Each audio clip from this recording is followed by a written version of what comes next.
그러므로 이제는 여호와를 경외하며 온전함과 진실함으로 그를 섬기라. 너희의 조상들이 강 저편에서 애굽에서 섬기던 신들을 치워버리고 여호와만 섬기라.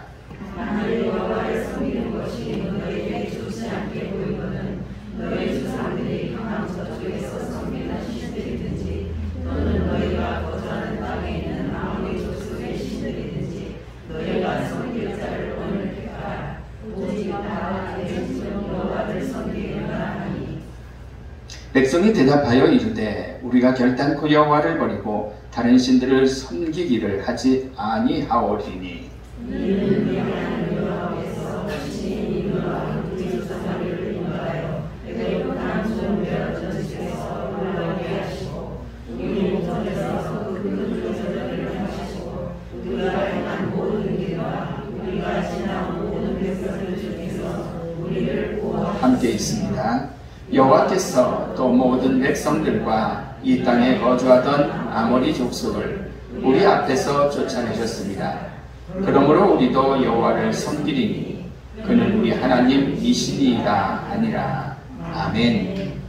기도합니다. 하나님 감사합니다. 저희들을 사랑하시고 인도하여 주셔서 하나님의 은혜 안에 거룩한 성일 주회전에서 영광 돌리게 하심을 감사드립니다.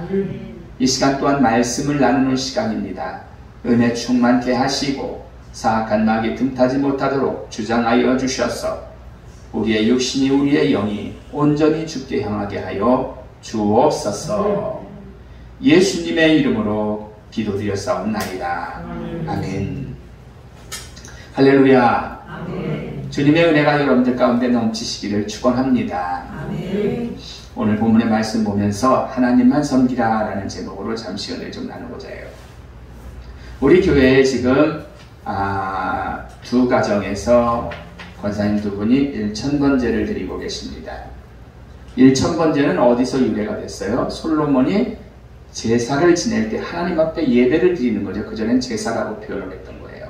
제사를 지낼 때 황소를 1000마리 잡아가지고 한 번 지낼 때마다 황소를 잡아서 1000번을 드리는 것을 1000번제라고 합니다. 그때. 그래서 그게 유래돼서 기독교인들이 그렇게 1000번제로 기도하면서 예물을 드리시는 분들이 계세요.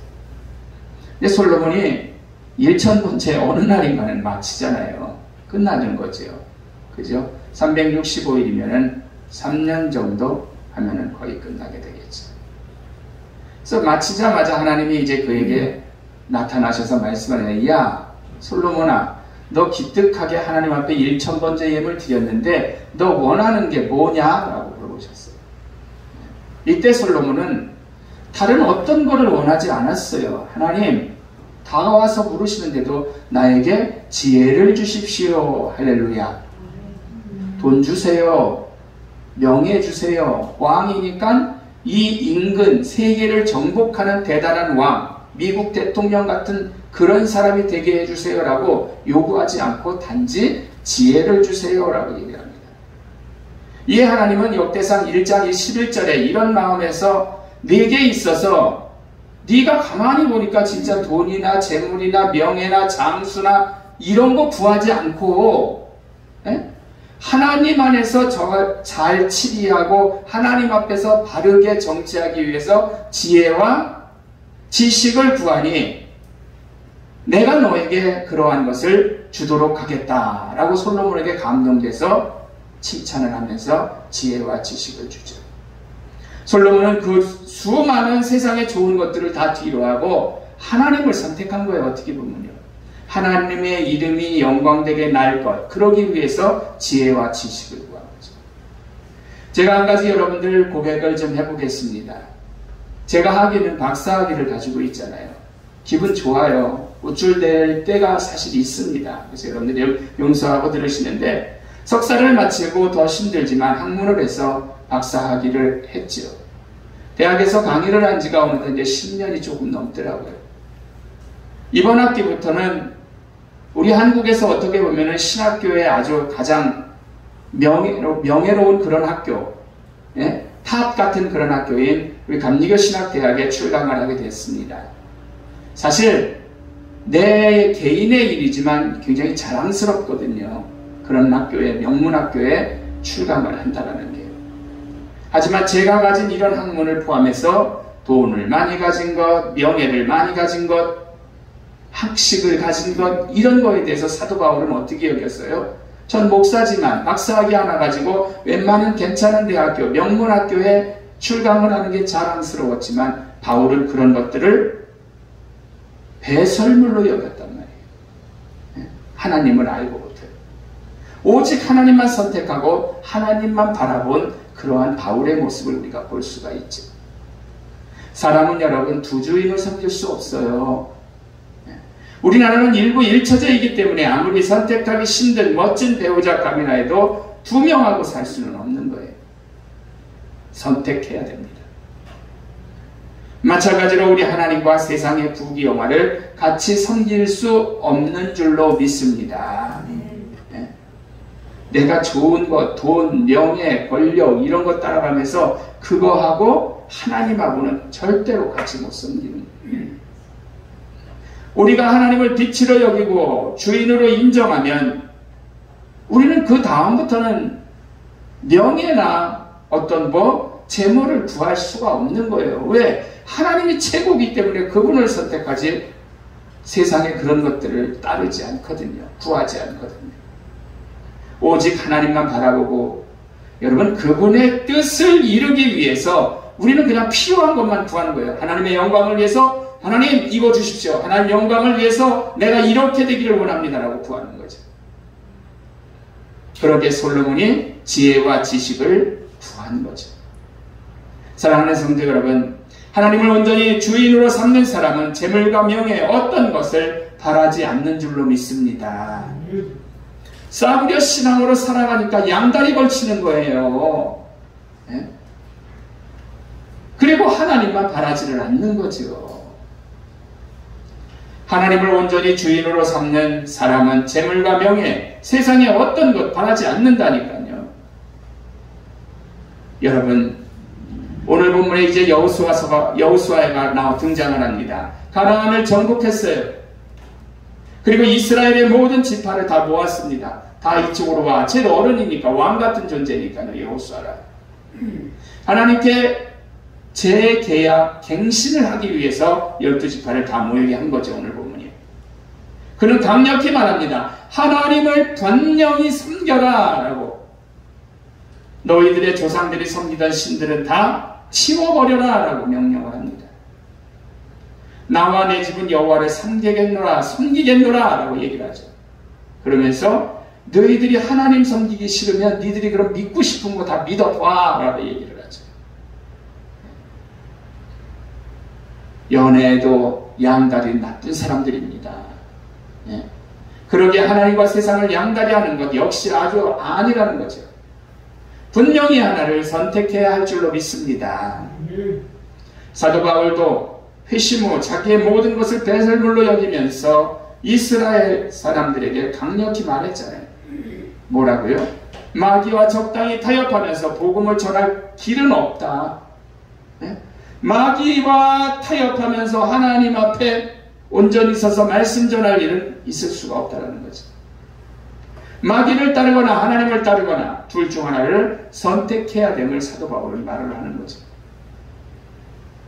코로나19로 인해서 교회 출석이 예전 같지는 않습니다. 이로 인해서 가정에서 예배를 드리게 되는 경우들이 있죠. 드라마 보면 흩어지고 적당히 때우는 드리다 보면 예배를 드리다가 보면은 그냥 적당히 추리닝에 잠옷에 입고 예배를 드리기도 하고 심지어 차를 타고 어디 놀러 가면서 안 드리면 이상하니까 휴대폰 켜서 적당히 드리는 그런 사람들도 있다고 해요. 이게 어떻게 하나님 앞에 신실한 예배가 되오는 거죠. 놀러 가는 것과 예배 드리는 것은 두 주인을 섬기는 거나 매한 가지라는 거죠. 요한복음 6장에 보면 주님께서 수많은 자신을 따르던 제자들에게 영생에 대해서 말씀하셨어요. 이게 무슨 얘기냐면 예수님의 제자는 12명이 아니라 사실 굉장히 많았거든요. 12명이 특별히 이제 이렇게 좀 중추적인 사람들이었던 거죠. 그러니까 주님께서 많은 제자들을 모아놓고 영생에 대해서 얘기를 했는데 그러나 많은 제자들이 그 뜻을 이해하지 못하고 다 떠나가 버렸어요. 그리고 남은 게 12명이 남았던 거죠.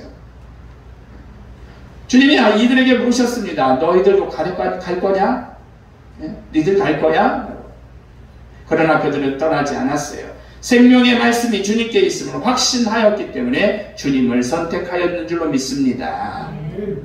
우리 역시 주님을 떠나든지 주님을 따르든지 둘 중 하나는 분명히 선택해야 된다는 거죠. 두 주인을 어떻게 섬겨요? 시편 84편을 보면은 우리가 하나님을 선택하여야 함이 너무나 분명히 당연함이 최고임을 말씀해주고 있어요. 이렇게 예배드리고 하나님을 선택하는 건 이게 이거다라는 거죠. 최고다. 얼마나 좋으냐면 내가 죄의 궁궐에 손님으로 초대받는 것보다 차라리 하나님의 집 바닥을 닦겠다. 옛날에 마포나 있었겠어요? 쭈그리고 앉아서 걸레질해야 되는데 내가 마귀의 집에 가서 뭐해? 호화스러운 잔치에 참여하는 것보다 하나님 집에서 걸레질하는 존재로 있는 것이 훨씬 낫겠다는 거죠. 이 말씀을 볼 때도 우리는 하나님과 세상의 사이에서 둘 중 하나를 선택해야 된다는 거죠. 이 땅에서도요, 좋은 것만 가지고 직업 두 가지도 진짜 어려워요. 저도 석사, 박사 공부하면서도 교회는 목회대로 있고, 그럼 목사님들이 어디 가자고 하면 그게 얼마나 힘듭니까? 그 시간에 학교 가야 되는데. 학교 가지 않으면 그만큼 또 못 배우는 거잖아요. 두 가지는 진짜 힘들어요. 겸업해보신 분 아실 거예요. 여러분, 김대두라는 사형수가 있었어요.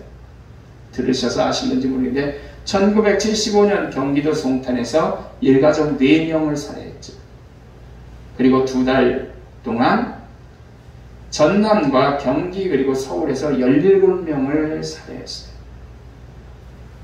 1976년 12월에 형장이 이슬로 사라졌죠. 이때는 지금도 우리나라는 여러분 사형은 있지요. 근데 사실은 안 하고 있어요. 그래서 사형법 폐지하자라고 얘기를 하는데 아무튼 그땐 있어서 이 사람이 사형당했어요. 이분이 서울 구치소로 수감되는 동안에 예수님을 믿게 되었습니다. 할렐루야. 그리고 처형당하기까지 교도소에서 무려 200명 정도를 전도한 거예요. 최고 악하니까 이 사람이 말하는 건 사람들이 전도를 받은 거죠. 이분이 이런 말을 했습니다.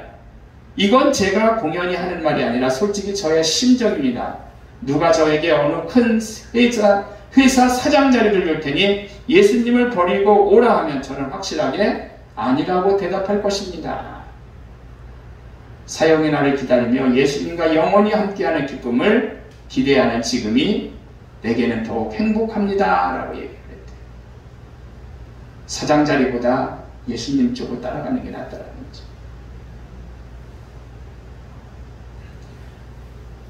우리 이런 복음 찬송이 있었죠.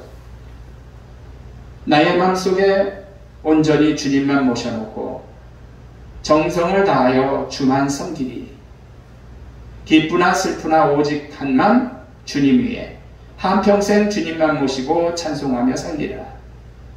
이유는 왜 그래요? 주님은 나의 큰 능력, 주님은 나의 큰 소망, 그리고 나의 기쁨이 되기 때문인 줄로 믿습니다.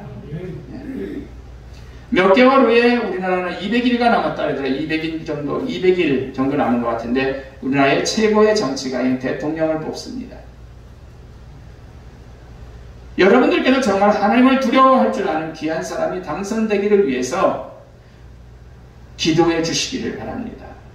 꼭 예수를 믿어야 그 사람을 찍자는 게 아니라 하나님과 예수님을 두려워할 줄 아는 사람이면 되는 거예요.